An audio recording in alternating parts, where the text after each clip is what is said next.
Independence day കൊണ്ട് രാവിലെ നേരത്തെ തന്നെ സ്കൂളിൽ വരണതാണ് കേട്ടോ. ഇന്ന് ഇവർക്ക് ഡാൻസും പാട്ടൊക്കെ പരിപാടിയൊക്കെ ഉണ്ടായിരുന്നു. അപ്പോൾ ഇന്ന് സേനനാണ് ഇംഗ്ലീഷ് സോങ്ങിൻ്റെ മെയിൻ ആൾ. പക്ഷേ എന്താ ചെയ്യുക ദൈവമേ, ക്ലാസ്സിൽ ചെന്ന് എല്ലാവരെയും കണ്ട് കുറച്ച് നേരം അവിടെ വർത്താനൊക്കെ പറഞ്ഞിരുന്നപ്പോൾ പക്ഷേ ആകെ ഒരു ഉറക്കം വരുന്നൊരു മൂഡായിരുന്നു. അപ്പം തന്നെ എനിക്ക് മനസ്സിലായി ഇത് പെടാനുള്ളൊരു കാര്യമാണെന്ന്. അത് കഴിഞ്ഞ് കുറച്ച് കഴിഞ്ഞപ്പോൾ തന്നെ ടീച്ചർ ലൈൻ നിർത്തി എല്ലാവരെയും ക്ലാസ്സിൽ നിന്ന് പുറത്തേക്ക് കൊണ്ടുപോകാൻ തുടങ്ങി. അപ്പോഴേക്കും സേനൻ തുടങ്ങി, അയ്യോ അമ്മ പൂവല്ലേ അമ്മ പൂവല്ലേ അമ്മ. അത് ഞാനില്ലെങ്കിൽ സേന ഒരു കുഴപ്പമില്ല, പക്ഷെ എന്നെ കണ്ടു കഴിഞ്ഞാൽ ഭയങ്കര പ്രശ്നമാണ്. ഞാൻ അവിടെ ഉണ്ടെങ്കിൽ എൻ്റെ ഒരു നിഴൽ കണ്ടാൽ പിന്നെ പ്രശ്നം. ഇനിയുള്ള പ്രോഗ്രാംസൊക്കെ ഞാൻ കൊണ്ടുവിട്ടിട്ട് വീട്ടിൽ പോകണമെന്ന് വിചാരിച്ചേക്കാം. അങ്ങനെ കുറച്ച് നേരം നല്ല ലാവിഷായിട്ട് നിന്ന് സേനം കരഞ്ഞു. ഞാൻ ഓർത്ത് എന്ത് ചെയ്യാം, ഇന്നത്തെ പരിപാടിയൊക്കെ കോളായി. അവൻ ഇംഗ്ലീഷ് സോങ് പാടാൻ ഇവനും പ്രസംഗം പറയാനൊരു പെൺകുട്ടി, അതാണ് LKG എന്നുള്ളൊരു പരിപാടി. വാവക്കിൻ്റെ അജോയൊക്കെ കാണിച്ച് സോപ്പിട്ടിട്ട് സ്റ്റേജിൽ കയറ്റി പാടാൻ നിർത്തി.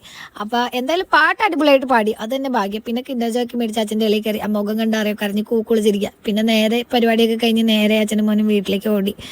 നമ്മുടെ ചാനൽ സബ്സ്ക്രൈബ് ചെയ്യാത്തിട്ട് സബ്സ്ക്രൈബ് ചെയ്യാൻ മറക്കരുതേ. ബൈ.